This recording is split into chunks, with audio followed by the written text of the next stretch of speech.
Argentine ফ্যানদের হতাশার রাতে বাংলাদেশে উল্লাসে মেতেছে স্পেন সমর্থকরা। ঢাকা বিশ্ববিদ্যালয় টিএসসি সহ রাজধানীর বিভিন্ন স্থানে খেলা দেখতে ভিড় করেন দুই দলের ফ্যানরা। হতাশা থাকলেও পরাজয়কে সহজভাবেই নিচ্ছেন মেসি ভক্তরা। মশিউর রহমানের আরেকটি রিপোর্ট। বিশ্বকাপের মঞ্চে আরেকটি আত্মবিশ্বাসী পারফরমেন্স দেখালো স্পেন। ডিফেন্ডিং চ্যাম্পিয়ন আর্জেন্টিনাকে হারিয়ে বিশ্বসেরা হয়ে সোনালী ট্রফি নিজেদের করে নিল ইউরোপীয় জায়ান্টরা। আর স্পেনের এই জয়ে গভীর রাতেও উত্তাল ঢাকা বিশ্ববিদ্যালয়। খেলা শুরুর আগে থেকেই টিএসসির বড় পর্দার সামনে ভিড় জমান ফুটবল সমর্থকেরা। ম্যাচ জুড়ে টানটান উত্তেজনা থাকলেও অতিরিক্ত সময়ে ফেরান তোরেজের করা গোলের পর করতালি ও উল্লাসে ফেটে পড়েন তারা। খেলা শেষের বাঁশি বাজতেই শুরু হয় বাঁধভাঙা বিজয় উল্লাস। আজকে আমার ঈদের দিনের মতন লাগতেছে ভাইয়া, সবচাইতে খুশির দিন আজকে আমারতে।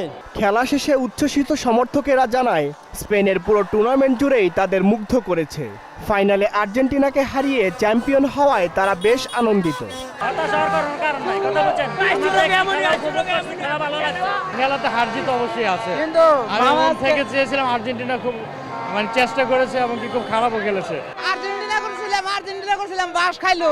জয়ের উদযাপনেও ছিল ভিন্নতার ছোঁয়া।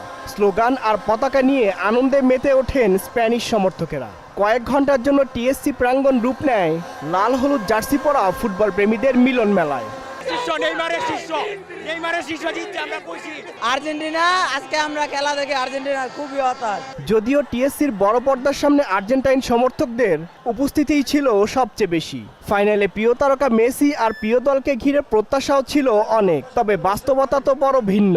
আর্জেন্টিনার হারে হতাশ থাকলেও দলের ভবিষ্যতের জন্য শুভকামনা জানাতে ভোলেননি সমর্থকেরা।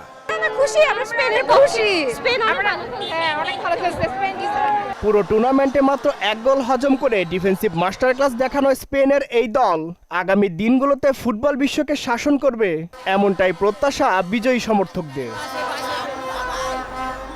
মশিউর রহমান, মোহনা সংবাদ, ঢাকা।